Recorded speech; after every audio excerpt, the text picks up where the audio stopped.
पहाड़ी पर एक पुराना घर था। लोग कहते थे कि उस घर में शापित परिवार रहता है, जिनकी परछाइयां बिना किसी के देखे चलती थीं, और वहाँ के कमरे से एक ठंडी धुन आती थी। लड़की, एक युवा लड़की, इन बातों को झूठ मानती थी। वह उस घर का सच जानना चाहती थी, ताकि उसका नाम हो सके। गांव के बूढ़े माँ बाप ने उसे मना किया, पर वह नहीं मानी और उस घर के रास्ते पर चल दी। घर के जंग लगे दरवाजे खुल गए, मानो उसका स्वागत कर रहे हों। घर बहुत पुराना था, खिड़कियां टूटी थीं और दीवारों पर बेलें लिपटी थीं। लड़की अंदर गई और दरवाजा जोर से बंद हो गया। अंदर धूल उड़ रही थी और हवा में नमी थी और पखून की गंध थी। लड़की गलियारों में घूम रही थी और उसकी आवाज गूंज रही थी। उसे संगीत कक्ष मिला, जहाँ पियानो पर धूल जमी थी। पीले और टूटे हुए बटन उसे बुला रहे थे। जैसे ही वह पास गई, एक उदास धुन बजने लगी। लड़की अकेली थी।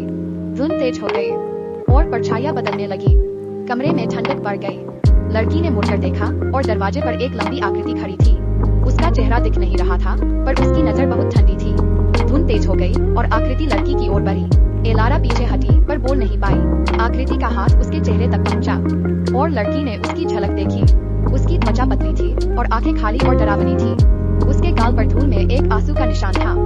फिर धुन रुक गई। सन्नाटा छा गया। आकृति गायब हो गई। लड़की गिर गई और उठकर भागने लगी। घर में सन्नाटा था, जो धुन से भी ज्यादा डरावना था। वह दरवाजे पर पहुंची, पर वह खुला नहीं। उसने पीछे देखा और परछाइयां उसकी ओर आ रही थी। वे उस घर के लोग थे, जो हमेशा के लिए दुखी थे। जैसे ही वे पास आए, लड़की का एक ठंडा हाथ पकड़ा और एक धीमी आवाज ने कहा, हमारे साथ आ जाओ। दरवाजा खुल गया और वहाँ अंधेरा था। लड़की चिल्लाई और उसकी आवाज सन्नाटे में खो गई। फिर केवल वह उदास धुन सुनाई दे रही थी।